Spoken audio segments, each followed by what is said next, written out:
kita lanjut ya ke materi berikutnya sesuai dengan yang ada di portal, yaitu mengenai analisis laporan keuangan ya.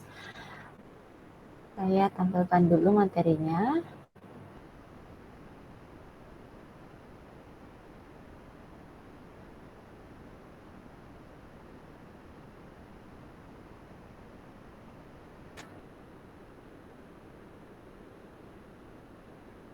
Oke, udah terlihat ya.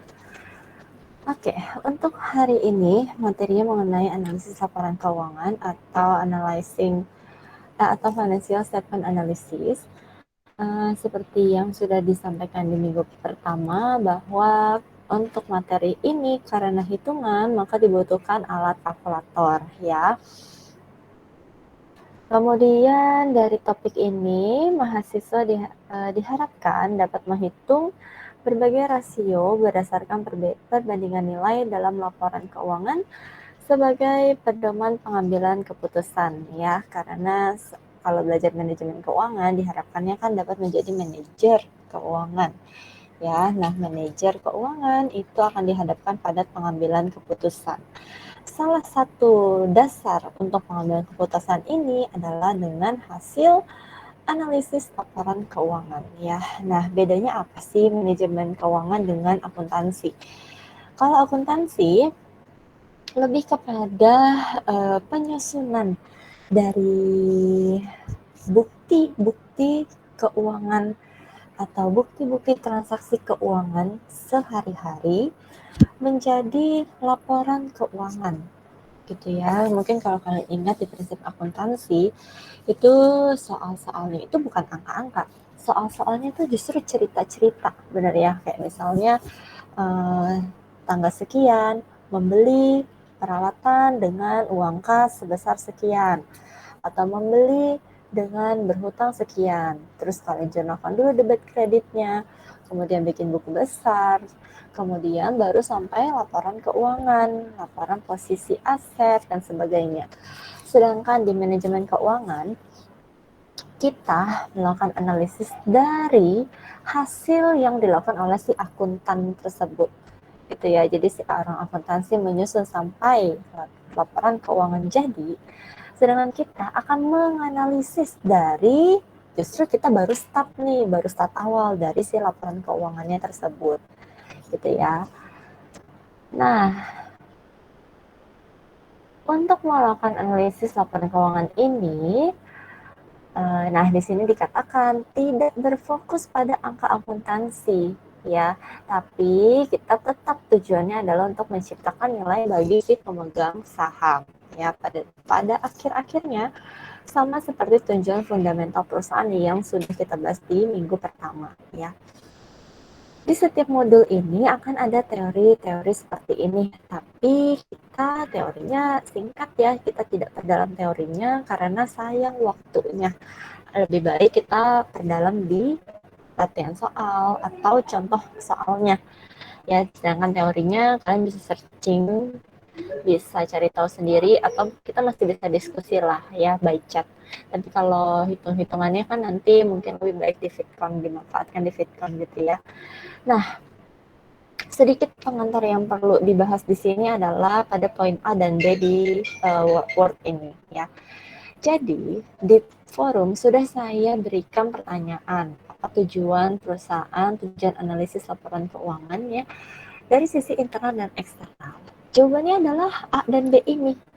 Ya, jadi di poin yang A di sini dikatakan, rasio keuangan memberikan dua cara untuk membuat perbandingan. Ya, nah, untuk cara yang A adalah untuk menjawab tujuan internal perusahaan. Ya, kalau misalnya kalian ada print modulnya atau kalian ada tulis tangan, mencatat secara tulis tangan, boleh kalian berikan tanda bahwa yang poin A ini adalah menjawab pertanyaan tujuan internal, tujuan secara internal perusahaan melakukan analisis laporan keuangan ya.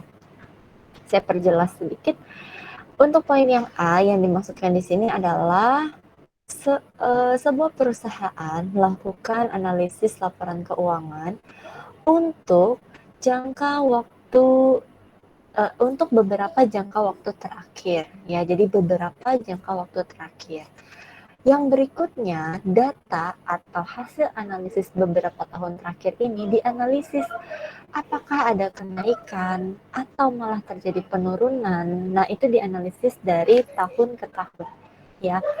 Di sini di bukunya memang ditulisnya adalah year, ya, year to year. Tapi boleh juga sebuah perusahaan atau seorang manajer melakukan analisisnya itu day to day, atau mungkin perlu data bulanan, ya, analisis bulanan itu juga bisa, ya.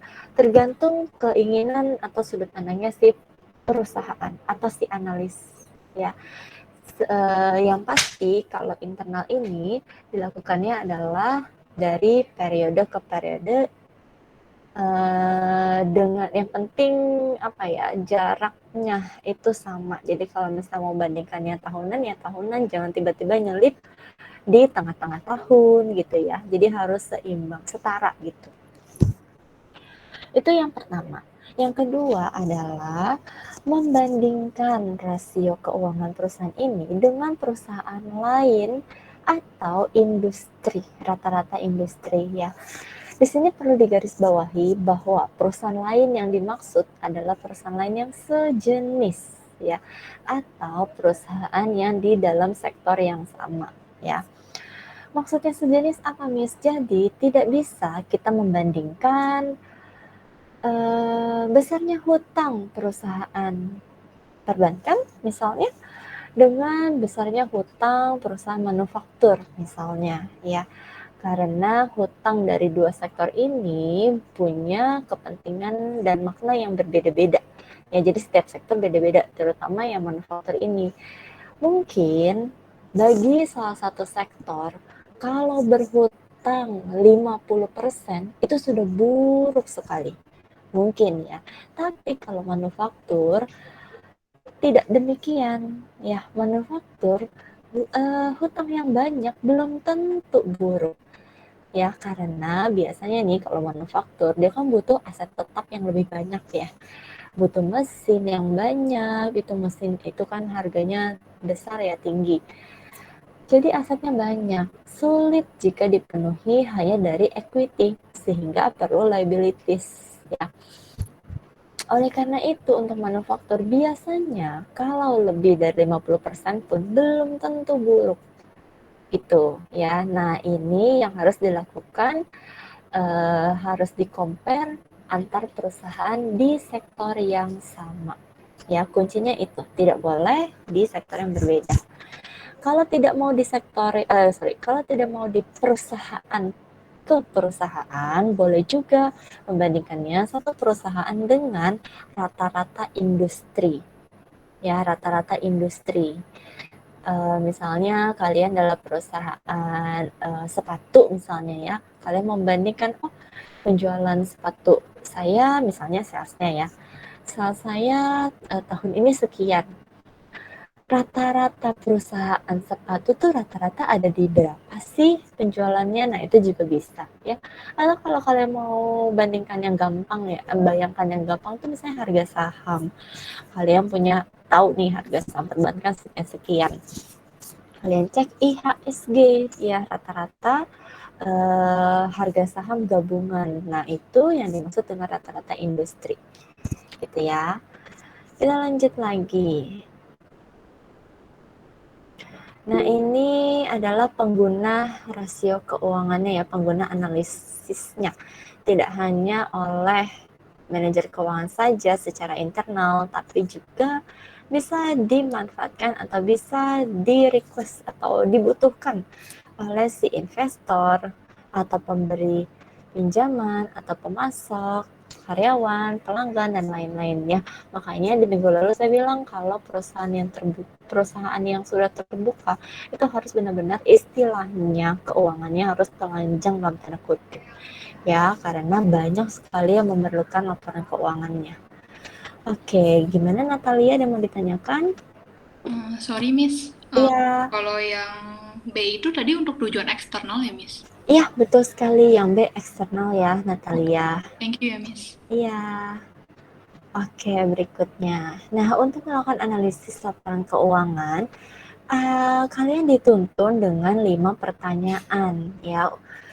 Masing-masing pertanyaan ada rasionya. Kita cek ya satu-satu. Untuk pertanyaan pertama adalah seberapa liquid perusahaan. Likuiditas di sini berarti apakah perusahaan itu siap cair ketika ada tagihan yang datang. Ya, jadi kalau misalnya ada tagihan, apakah perusahaan punya aset yang bisa dijual untuk membayar si tagihannya ini? Karena ini berbicara likuiditas, maka aset ataupun liabilities yang digunakan adalah yang current. Ya, saya turunin sedikit dulu ya. Oke, kita bisa lihat dua rasio ini. Current asset dan asset test ratio. Current asset dan asset test ratio sama-sama di bawahnya adalah current liabilities ya. Karena kita mau tahu perusahaan tuh sanggup gak sih membayar hutang jangka pendek ya. Current liabilities itu kan hutang jangka pendek ya. Dari mana kemampuannya? Dari ketersediaan apa nih?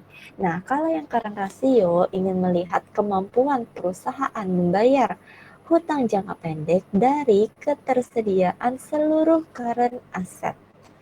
Ya, makanya di atasnya adalah current asset dibagi dengan current liabilities. Sedangkan asset test ratio lebih dalam lagi nih kebutuhan atau sudut pandang analisisnya. Asset test ratio tidak menggunakan seluruh current asset, tapi hanya menggunakan current asset kan udah cair ya sebenarnya ya. Tapi mau yang benar-benar liquid sekali, yaitu cash dan account receivable. Ya, cash dan account receivable ini dianggap current asset yang sangat-sangat liquid. Istilahnya ranking 1 dan ranking 2 liquid gitu ya. Nah, coba deh salah satu dari kalian, ada nggak yang tahu current asset apa lagi sih selain cash and account receivable? Satu orang?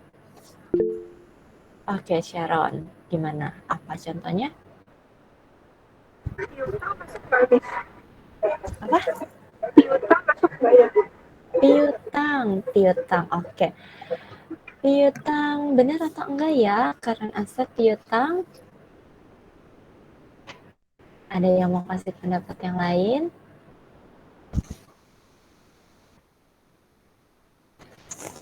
Piutang sama account receivable kira-kira sama atau beda nih, Sharon? Hampir sama sih, Miss. Kan abang yang akan diterima, piutang juga yang akan diterima. Iya betul. Jadi account receivable sama piutang itu sama, Sharon. Ya itu bahasa Indonesia, bahasa Inggris aja nggak apa-apa kan kita belajar sama-sama ya.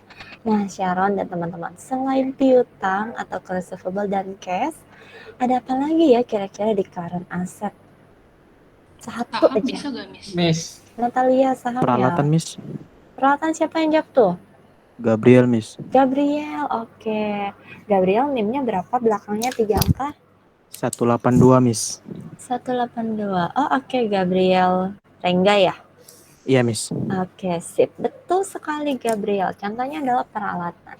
Tadi Natalia menjawab saham. Saham itu sebenarnya lebih tepat kepada equity ya, tapi tergantung sih. Biasanya kalau perusahaan membeli saham, berarti dia membeli modal tambahan, mendapatkan modal tambahan. Ya, biasanya ada di equity. Nah, kalau Gabriel, jawabannya tadi adalah peralatan. Betul sekali. Jadi, di current aset ada peralatan, tapi nanti ada klasifikasinya sendiri. Peralatan yang lebih ke current atau lancar, ada juga yang lebih ke fixed asset ya. Sama seperti notes payable sebenarnya. Notes payable juga berada di tengah-tengah di antara keduanya. Notes payable tuh bisa dianggap short term liabilities, bisa juga long term liabilities gitu ya, Gabriel. Nah, ada nggak satu akun lagi nih yang benar-benar udah pasti dia adalah current, nggak mungkin berada di keduanya. Oke, Tommy, silakan. Perlengkapan, Miss. Betul sekali, Tommy. Tommy NIM-nya berapa belakangnya? 184. Oke, 184. Betul sekali Tommy, perlengkapan. Nah, kalau perlengkapan ini udah pasti dia jangka pendek ya, current asset. Karena ya umurnya kan nggak lama ya, jadi dia berada di current asset. Dan kalau kalian bingung membedakan antara current asset dengan fixed asset, kalian cek ada depresiasinya atau tidak. Ya, depresiasi atau penurunan nilai ya. Untuk fixed asset itu ada depresiasinya, kecuali land, tanah ya. Oke, nah sekarang saya perlu mengingatkan ke kalian. Setelah bisa membedakan masing-masing akun, ya current aset apa saja, current liabilities apa saja, kemudian angkanya yang mana, berikutnya adalah kita harus berikan kesimpulan analisisnya. Apakah perusahaan dinilai baik atau buruk jika current rasio sekian, asset rasio sekian. Kuncinya apa? Kuncinya ada di kotak yang di tengah. Kalian baca di sana ya, khususnya di kalimat yang terakhir. Contoh untuk current rasio. Rasio yang lebih tinggi berarti memiliki likuiditas yang lebih besar. Ya, nah ini harus kalian perhatikan baik-baik. Kalau kalian print boleh di stabiloin. Ya, jadi kalau misalnya current rasio perusahaan A 10, current rasio perusahaan B 8, maka yang lebih tinggi, yang lebih baik liquidity-nya. Ya, berarti si A yang lebih baik. Kenapa sih Mias kok lebih baik, lebih tinggi, lebih baik? Kalian lihat, kalian bedah rumusnya. Yang di atas itu adalah current asset ya. Sehingga kalau current assetnya lebih besar, maka hasil akhirnya akan lebih besar juga. Ya, nah itulah yang lebih baik, harus asetnya yang lebih besar.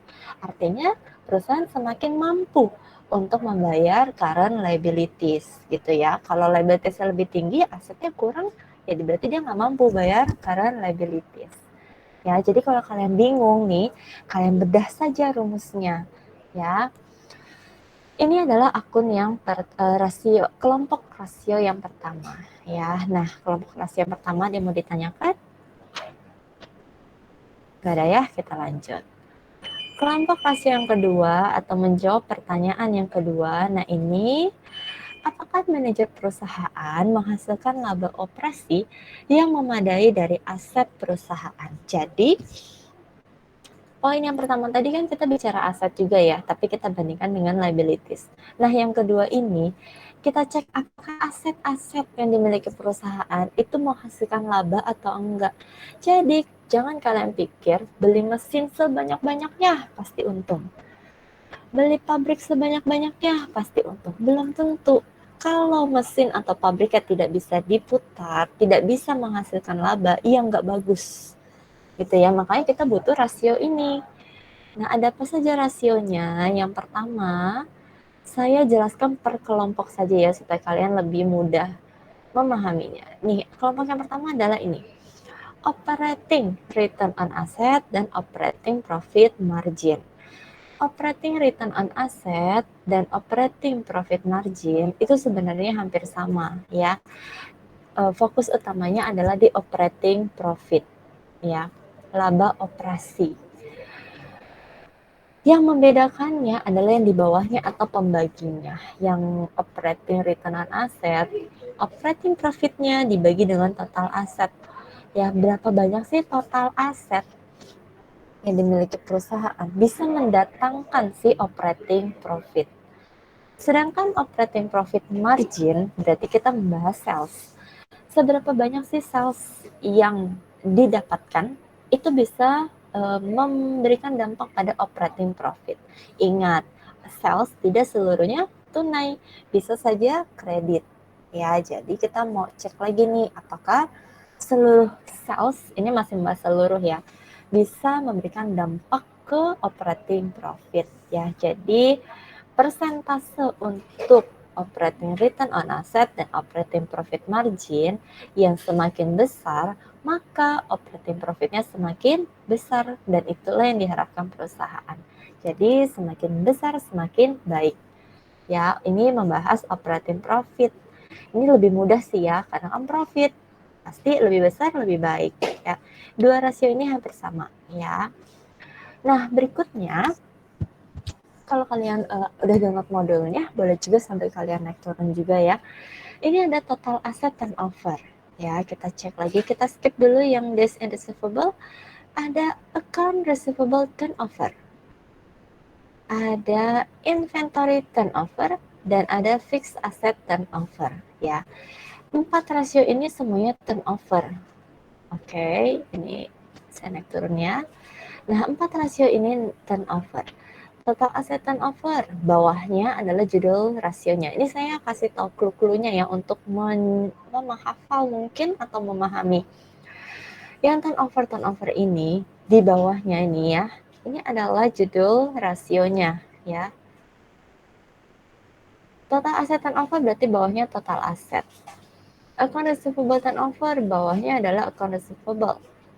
Inventory turnover bawahnya inventory, dan fixed asset turnover bawahnya adalah fixed asset ya. Kalau fixed asset kita bicara net ya, udah pasti karena itu kan ada depresiasi. Kita bicara yang net. Ini cara menghafalnya seperti ini ya. Nah, semua turnover itu apa sih, Miss? Turnover itu perputaran ya. Semua perputaran itu kita bandingkannya dengan sales ya. Mungkin ada beberapa penyesuaian. Nah, yang kita bahas satu. Yang total asset turnover atasnya adalah sales. Jadi, apakah total aset ini berputar? Ya, apakah total aset ini berputar dan menghasilkan sales? Ya, perputaran yang lebih tinggi berarti perusahaan menggunakan asetnya lebih efisien. Ya, jadi kalau misalnya total asetnya ada sekian, misalnya 10 juta, salesnya 10 juta juga, ya berarti 50-50 dong. Ya, artinya satu, berarti total aset sekian kok hasil aset salesnya sekian juga sama. Berputarnya kurang banyak ya. Bandingkan kalau misalnya total asetnya 1 juta, tapi salesnya 2 juta. Loh, lebih bagus mana? Lebih bagus yang 2 juta. Artinya total aset bisa berputar maksimal. Ya, bukan maksimal sih ya, lebih lah ya, lebih untuk menghasilkan sales yang semakin tinggi. Ya, jadi kalau semua turnover semakin banyak berputar, artinya angkanya semakin besar, itu yang semakin baik ya. Total aset turnover adalah total asetnya, apakah berputar apa tidak untuk menghasilkan sales. Kemudian account receivable turnover, apakah account receivable-nya berputar atau tidak nih dari kredit sales-nya ya. Nah, di sini kalian sudah harus perhatikan. Tadi kan saya bilang ya, semua turnover atasnya adalah sales. Tapi perlu disesuaikan untuk yang account receivable. Account receivable ini muncul itu dari sales tapi yang kredit aja. Benar ya? Ini kan piutang. Jadi munculnya dari sales tapi yang kredit. Karena itu sales yang digunakan di sini adalah yang kredit saja. Ya, jadi tadi saya bilang semuanya sales tapi disesuaikan. Untuk inventory turnover juga disesuaikan. Ini kan inventory ya, persediaan. Sehingga sales yang digunakan adalah yang COGS-nya. Ya, yang untuk menghasilkan si persediaannya. Ya, si COGS. Nah, untuk fixed asset, ya dia total sales. Ya, sama seperti total asset turnover. Oke, nah di kelompok pertanyaannya ini juga ada satu kelompok lagi nih, sebenarnya kelompok kecilnya lagi ya, yaitu days in receivable atau average collection period dan days in inventory. Dua rasio ini juga mirip ya, ini adalah rata-rata perputaran harian ya. Kita bahas yang pertama dulu, days in receivable. Nah, untuk rasio ini yang digunakan adalah rasio karena in receivable ya. Berarti kita berbicara account receivable. Ya, account receivable kita dampinginya juga dengan credit sales. Karena judulnya days, maka credit salesnya adalah yang daily. Kita mau cari tahu apakah penjualan kredit harian itu bisa ditagih nggak sih si piutang usahanya ini? Ya, kan dia memberikan efek pada angka account receivable semakin tinggi kalau kredit salesnya semakin tinggi. Tapi secara hariannya itu bisa ditagih atau tidak. Di sini dikatakan jangka waktu yang lebih lama berarti koleksi. Koleksi itu pengumpulan ya, maksudnya penagihan piutangnya itu lebih lambat. Ya, contoh misalnya Madeline misalnya menagih piutang setiap 7 hari sekali. Ya, jadi 7 hari sekali dia bisa tagih piutangnya, 14 hari bisa tagih, berarti kan 7 hari sekali. Tommy misalnya menagihnya sebulan sekali. Ya, sebulan berarti 30 hari sekali, 30 hari sekali gitu ya. Lebih bagus yang mana? Lebih bagus yang Madeline. Semakin cepat piutangnya tertagih, maka semakin baik. Karena uang cashnya akan semakin banyak tersedia. Ya, jadi kalau berbicara mengenai days in receivable, semakin cepat tertagih semakin baik. Semakin cepat tuh yang angkanya semakin besar atau semakin kecil? Semakin kecil. Ya, kayak Madeline tadi saya contoh, Madeline 7 hari sekali. Makin cepat kan? Cepat, tapi angkanya 7. Tommy 30 hari. Angkanya semakin besar, artinya semakin lama gitu ya. Jadi, kalian harus perhatikan, tidak semua angka yang lebih besar itu artinya baik. Ada angka-angka yang lebih kecil justru baik. Gitu ya.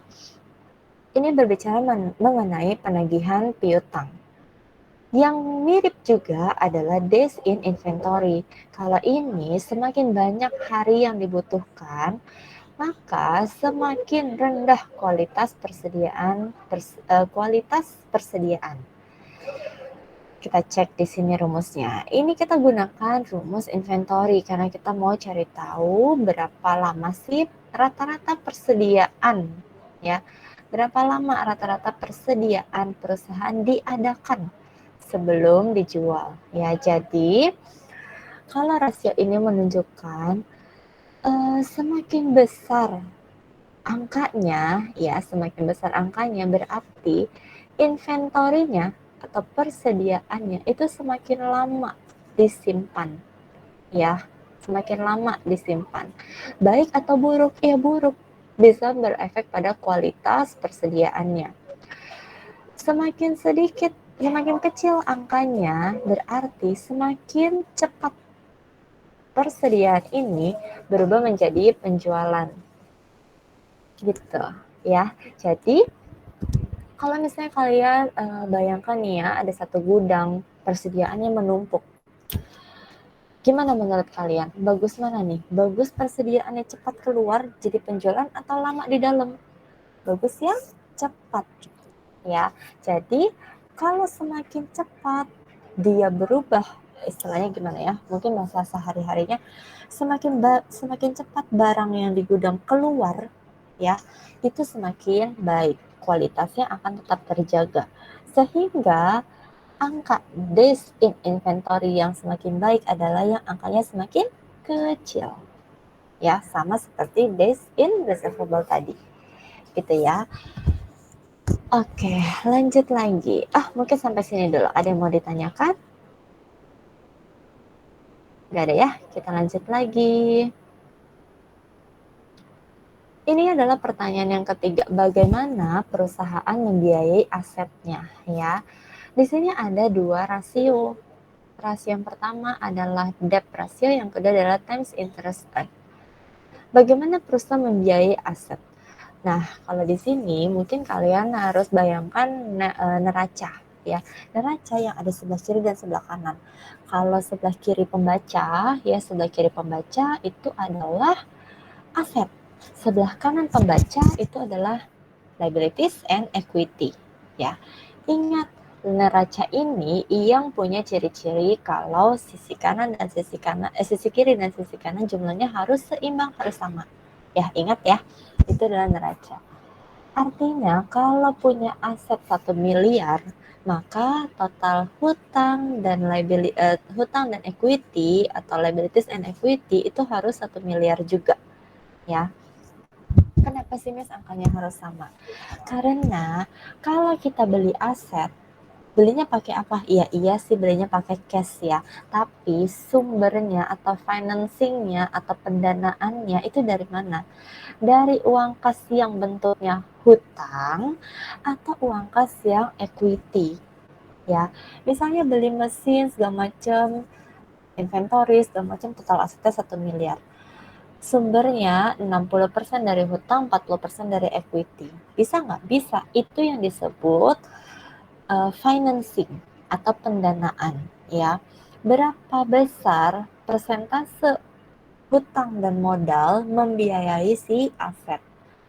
Secara teori, yang bagus adalah persentase pembiayaan dari hutang itu semakin kecil.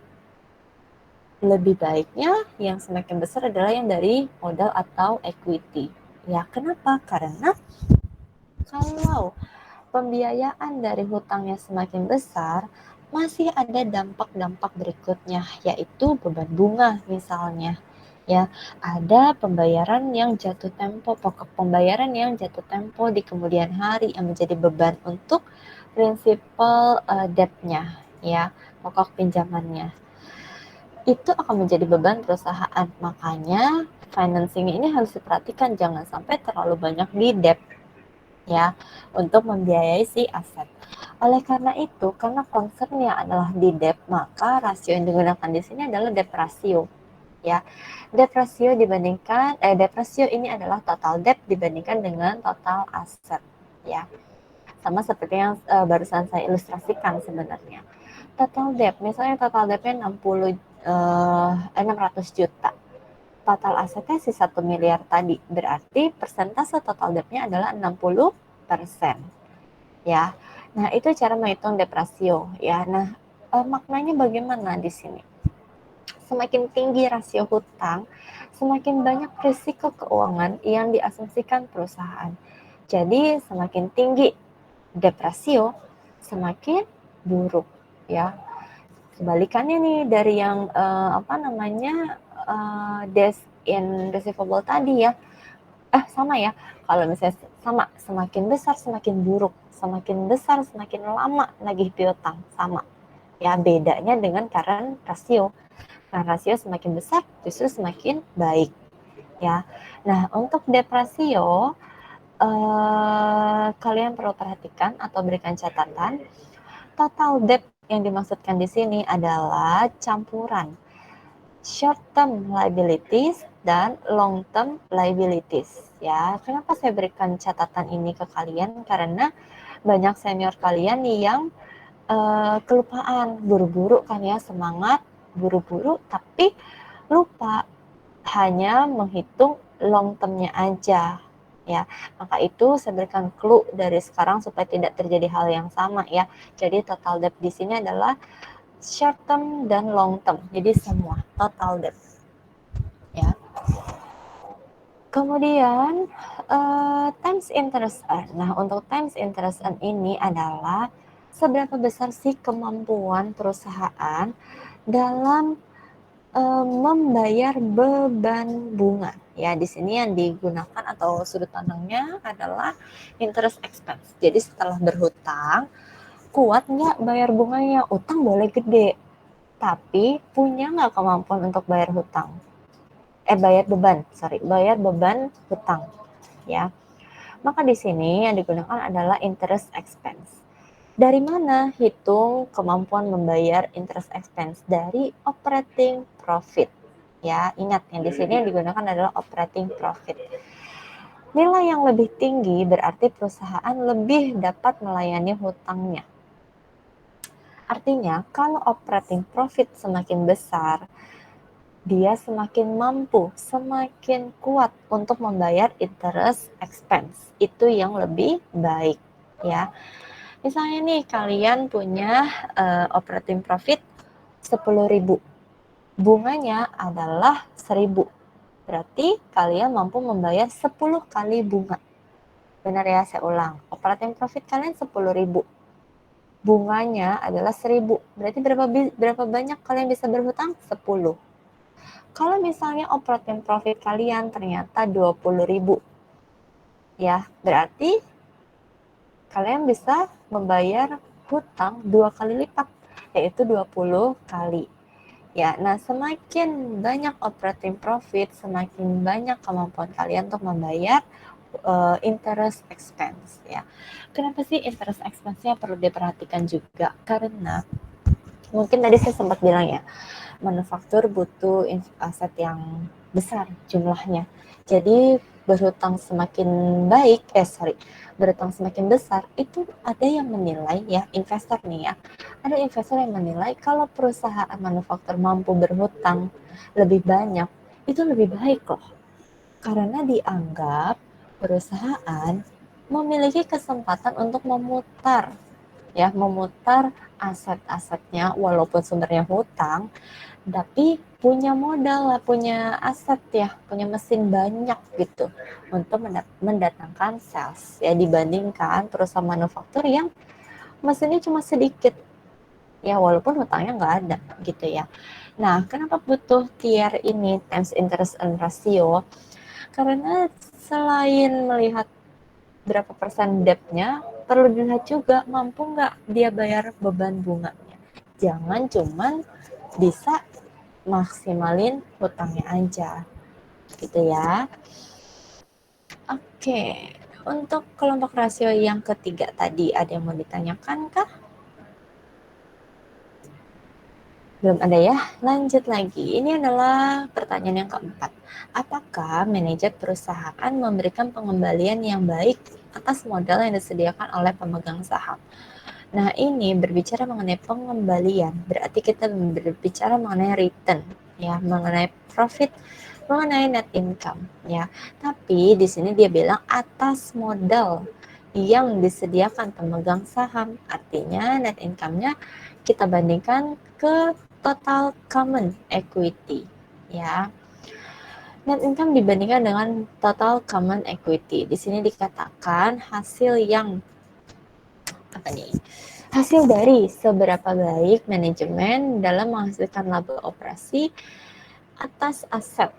Ya, jadi semakin besar net income yang diperoleh perusahaan, maka semakin baik ya dibandingkan dengan si total common equity. Kalau total common equity-nya 1.000, net income-nya 2.000, berarti perusahaan bisa mendatangkan net income 2 kali lipat dari si common equity gitu ya, 2.000 per 1.000, 2. Oke. Nah, perlu kalian catat, tambahkan common equity itu biasanya bentuknya adalah common stock gitu ya. Jadi kalau misalnya kalian ketemu equity tapi dia preferred stock, itu tidak termasuk ya. Jadi kalian boleh buang si preferred stock. Ada di mana sih ini, Miss? Ada di balance sheet ya. Balance sheet itu kan tadi saya bilang sebelah kanan pembaca adalah liabilities and equity. Nah, di equity itu seluruhnya adalah equity. Yang common equity itu tidak termasuk preferred stock. Oke, dicatat ya, itu catatan tambahannya. Nanti lebih detailnya mungkin di contoh soal ya, kita lihat benar-benar laporan keuangannya. Nah, yang kelompok kelima adalah 2 rasio lagi. Menjawab pertanyaan apakah manajer perusahaan menciptakan nilai pemegang saham ya. Di sini dibantu dengan 2 rasio. Rasio yang pertama adalah price to earning ratio, PER, PER biasa disingkat atau PE rasio, dan price to book ratio ya, PB rasio. Price to earning ratio dan price to book ratio itu sama-sama memperhatikan market price per share ya. Karena pertanyaannya kan tadi nilai perusahaan, nilai pemegang saham dari perusahaan. Berarti kita membahas atau memperhatikan si market price per share ya. Ingat kembali, nilai perusahaan bisa diukur dengan harga pasar saham ya, maka kita memperhatikan atau menggunakan akun market price per share-nya ya. Yang pertama, price to earning, maka price-nya kita bandingkan dengan earning. Yang kedua, price to book, maka price-nya kita bandingkan dengan book-nya, equity book value ya. Perhatikan di sini atau catat di sini semuanya harus per share. Ya, ini suka ada yang salah nih. Semuanya harus per share ya, dicatat ya. Boleh ditulis masing-masing. Di sini semuanya harus per share, jangan sampai salah ya. Nah, market price per share tadi saya bilang adalah harga pasar saham. Jadi kalau misalnya kalian ada yang bertransaksi jual beli saham, harga yang ada di sana itu adalah harga pasar. Ya, nah itu yang akan kita gunakan di rumus ini, ya, market price. Sedangkan earning per share dan equity book value per share dibantu dengan rumus tambahan ini, ya. Equity per share di sini adalah net income dibagi dengan numbers of shares. Kemudian equity book value per share adalah total common equity, sama kayak tadi ya, common equity itu yang tidak termasuk preferred stock tadi, sama-sama dibagi dengan numbers of shares juga. Numbers of shares ini adalah jumlah lembar saham beredar. Ya, silakan dicatat. Numbers of shares di sini adalah jumlah lembar saham beredar. Jadi, kita harus cari tahu dulu berapa sih jumlah lembar saham yang beredar dari saham perusahaan tertentu. Dapat info dari mana, Miss? Biasanya kalau nanti case-case berikutnya sih kita pasti dari soal ya. Tapi kalau kalian mau tahu sebenarnya berapa banyak sih perusahaan BCA menerbitkan saham, kalian bisa lihat dari laporan keuangan. Kalau kalian pernah buka atau nanti mau buka, ada di websitenya IDX, www.idx.co.id ya.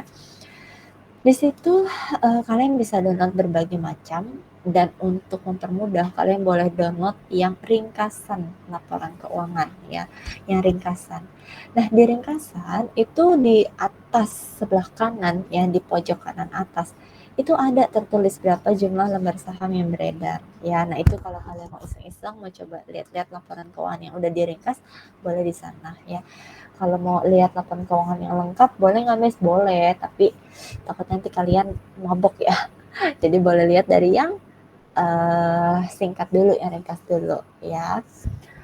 Nah, berikutnya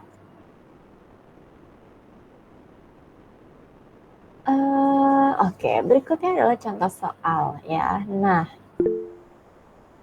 untuk contoh soal, oh iya Tommy, ada apa Tommy? Miss, saya mau nanya, per share apa? Per share itu apa ya? Oke, terima kasih Tommy. Jadi per share di sini adalah per lembar. Jadi yang dimaksud dengan numbers of shares ini adalah jumlah lembar saham yang beredar gitu kan. Nah, shares per shares itu artinya per lembar. Maka itu di sini kan disebut ya earning per share. Earning per lembar. Artinya si earning atau net income dibagi jumlah lembar. Itu Tommy. Oke? Oke, Miss. Thank Thank you. you. Oke, kita lanjut ke contoh soal ya. Contoh soal yang pertama. Nah, contoh soal ini tidak akan saya bahas detail ya, karena kan contoh soalnya udah ada jawabannya juga ya, dan bisa kalian hitung dengan kalkulator istilahnya ya. Jadi kita nggak usah buang-buang waktu untuk hitung kalkulatornya. Tapi saya bahas secara singkatnya ya, detail analisisnya mungkin ya yang perlu kalian perhatikan setelah kalkulasi di kalkulator. Oke. Kalau misal kalian menemukan hasil perhitungan kalkulator yang salah, boleh disampaikan dan dapat poin ya. Jadi fungsinya kalian bisa, kalau kalian udah baca modulnya ya, kalian boleh tandain juga, oh mungkin ini sudah hitung di kalkulator hasilnya salah di modul. Nah, itu boleh disampaikan. Artinya saya tahu kalian benar-benar mempraktekkan menghitung. Oke, di sini ada laporan keuangan dari PT Astra Agro Lestari Tbk tahun 2016 atau kode emitennya adalah AALI. Dia ini mencatatkan saham perdananya ke publik tahun 1997. Ya, udah lahir belum nih kalian nih? Jumlah lembar saham yang beredar adalah 125.800.000 lembar ya, dan bertambah terus. Jadi setelah menerbitkan saham perdana, dia bisa juga menerbitkan saham tambahan berikutnya jika butuh modal. Ini adalah balance sheet-nya yang tadi saya bilang, sebelah kiri pembaca adalah aset, sebelah kanan pembaca adalah liabilities and equity ya. Nah, di sini angka-angkanya ini udah rupiah semua, udah rapi ya. Bisa langsung digunakan, ini yang income statement ya, bisa langsung digunakan di rumus. Contohnya current ratio. Current asset dibagi dengan current liabilities. Nah, kita cek nih di atas ya, current asset dan current liabilities. Oke, di sini ya. current asetnya adalah 4 juta sekian, kemudian current liabilities-nya adalah 3.900.000 sekian. Jadi langsung aja istilahnya ya, langsung kita comot aja nih angkanya ke rumus. Ya, gampang kan ya? Manajemen keuangan tuh gampang, yang penting kalian paham sampai analisisnya. Ya, nah ini angkanya tinggal dihitung saja. Begitu juga cash and account receivable. Ya, cash plus account receivable. Nih, ini ada cash, ini ada account receivable 531.000 dan 579.000. Gitu ya, ini tinggal dihitung aja. Nah, langkah berikutnya adalah perbandingan ini ya.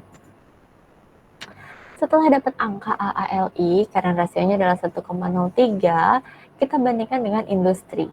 Di industri, berapa sih rata-rata perusahaan yang sejenis untuk nilai current ratio? Tadi current rasionya adalah semakin besar current ratio, semakin baik. Ya, jadi kalau AALI 1,03, sedangkan rata-rata di industri current rasionya adalah 0,9, maka AALI nilainya gimana? Baik.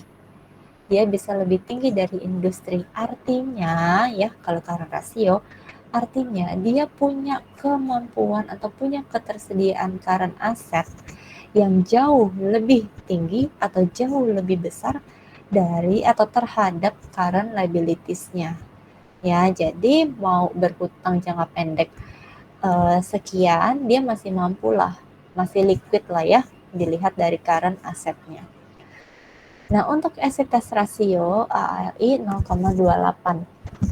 Di industri ternyata ketersediaan cash dan account receivable terhadap current liabilities di industri itu lebih besar, lebih liquid loh kalau hanya melihat current asset yang ranking 1 dan 2 tadi saya bilang ya, yaitu cash dan account receivable. 0,28 nih kalah dari industri, maka nilainya buruk. Ya, jadi mungkin gak sih Miss kok current rasionya baik tapi asset test rasionya buruk? Bisa. Ya, siapa tahu si current rasionya, total current asetnya itu memang kebanyakan persediaan inventory. Inventory kan tidak benar-benar liquid ya, tidak berada di ranking 1 dan 2. Jadi kebanyakan inventory bagus nggak Miss? Enggak juga. Kalau inventory-nya terlalu banyak, cash and account receivable-nya sedikit, ya buruk.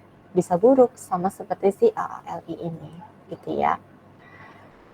Nah, ini semuanya sudah ada jawabannya di modul ya. Jadi kalian bisa pelajari masing-masing. Perbandingannya, cara membacanya sama seperti yang barusan saya sampaikan ya. Secara teori tadi udah saya sampaikan, secara contoh juga udah saya sampaikan. Jadi kira-kira seperti itu. Kita ambil satu contoh lagi deh ya, yang terbalik nih. Kalau tadi kan lebih besar lebih baik. Nah, kalau ini lebih kecil lebih baik yang mana nih ya. Days in receivable. AALI bisa menagih piutangnya setiap 21 hari sekali. Tapi rata-rata di industri 25 hari sekali baru tertagih. Artinya si AALI lebih baik ya dibandingkan dengan industri. Dia lebih cepat menagih piutangnya. Oke, nah ini contoh untuk days in receivable. Oke, ini sama ya, perputaran juga nih. Tadi turnover by sales 6 kali, sedangkan di industri 7 kali berputarnya. Ya, nah ini nih. Ini yang mana nih yang lebih baik kira-kira? Yang AALI atau yang industri? Ini harusnya gimana nih? Harusnya buruk ya. Ini nggak ada yang ngomong nih ke saya nih. Harusnya buruk atau baik nih, Tommy? Buruk. Buruk, benar ya. Nah, ini harusnya Soalnya buruk. dia lebih rendah dari industri. Betul, lebih lama berputarnya, benar nggak Tommy? Ya, lebih lama berputarnya, jadi lebih buruk. Ya, harusnya buruk nih, boleh diganti kalau misalnya kalian punya printout modulnya. Nah, saya maunya seperti itu ya, jadi kalian punya, udah baca, jadi tahu nih, oh ternyata ini ada yang salah nih di modul. Gitu ya. Nah, Tommy tadi saya kasih poin lagi. Oke, nah kira-kira untuk materi hari ini sampai di sini dulu ya. Jadi untuk latihan soalnya ini nanti bisa kalian pelajari lagi, atau kalau ada yang mau ditanyakan, boleh ditanyakan di grup. Saya udah masuk grupnya kan ya. Ini ketua kelasnya siapa nih? Saya lupa. Ketua kelasnya siapa nih?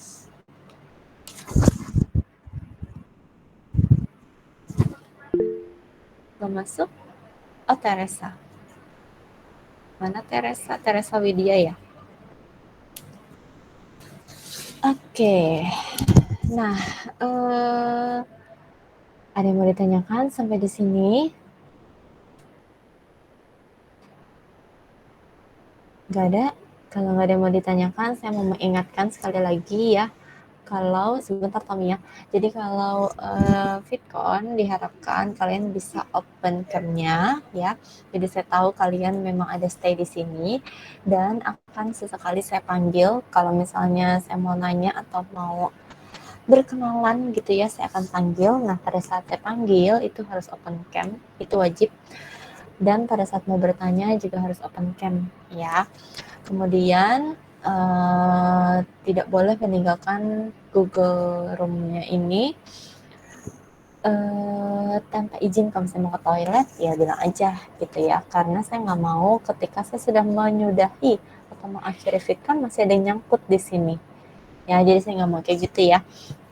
Kalau misalnya nyangkut di sini berarti kalian tidak menghargai perkuliahan ini ya. Jadi kalau misalnya memang tidak bisa open cam ya udah nggak apa-apa, yang penting jangan ditinggal ya. Oke, kira-kira itu dulu yang bisa saya sampaikan. Tommy, ada yang mau ditanyakan, Tommy? Miss hanya mau pastikan itu yang tadi yang industri itu patokannya kan ya, maksudnya kalau misalnya dia contohnya kayak yang tadi dia 8 gitu. Jadi kalau misalnya lebih 8 berarti lebih bagus ya. Ya, betul sekali Tommy. Jadi industri ini adalah patokannya ketika Tommy mau membandingkan misalnya nih price to book value-nya ALI 1,84. Ini bagus nggak sih? Gimana caranya tahu bagus atau enggak? Karena tidak ada ketentuan pasti price to book harus sekian, nggak ada. Sama kayak debt tadi, hutang, nggak ada patokannya. Hutang harus sekian, bagus nggak ada. Maka itu kita lakukan perbandingan secara eksternal ke industri ya. Atau tadi saya bilang eksternal bisa juga ke perusahaan lain yang sejenis. Atau kita lihat dari internal, tahun sebelumnya berapa ya? Atau 2 tahun sebelumnya berapa ya? Gitu ya. Oke. Ada yang chat di sini. Gaby, short term sama long term itu oke, Gaby. Jadi short term itu adalah jangka pendek ya. Jadi long term adalah jangka panjang. Jadi tadi saya contohinnya adalah short term liabilities, long term liabilities. Artinya kalau short term adalah hutang yang dilakukan jangka pendek, pelunasannya jangka pendek. Kalau long term liabilities adalah hutang yang pelunasannya bisa jangka panjang. Gitu ya. Oke. Karena waktunya sudah habis, mungkin saya harus akhiri dulu di sini. Tapi kalau ada yang mau ditanyakan, boleh ya, silakan. Nah, kalau yang tidak, bagi yang tidak ada lagi yang mau ditanyakan, boleh kembali ke forum. Kalau ada yang kurang postingannya, boleh balik ke forum. Nanti saya akan close di sekitar 17.10. Oke? Satu hal lagi, nanti atau besok saya akan upload soal ya untuk tugas mandiri yang pertama. Wajib nggak, Miss? Enggak, saya nggak pernah bilang tugas itu wajib, terserah kalian ya. Saya akan rata-rata 80% nilai tertinggi ya. Kalau menurut kalian ini soalnya gampang, kesempatan saya nih untuk dapat nilai tertinggi, ya silahkan ya. Perhatikan batas akhirnya ya, tidak ada toleransi untuk kirim jawaban secara manual ke saya. Oke, udah ada yang keluar tuh. Cepat tuh Darren. Oke, kalau gitu terima kasih semuanya. Selamat sore. Ada yang bertanyakan silakan ya. Sore. Terima kasih. Terima kasih, Terima kasih, Miss. Selamat sore. Tuhan memberkati. Selamat sore.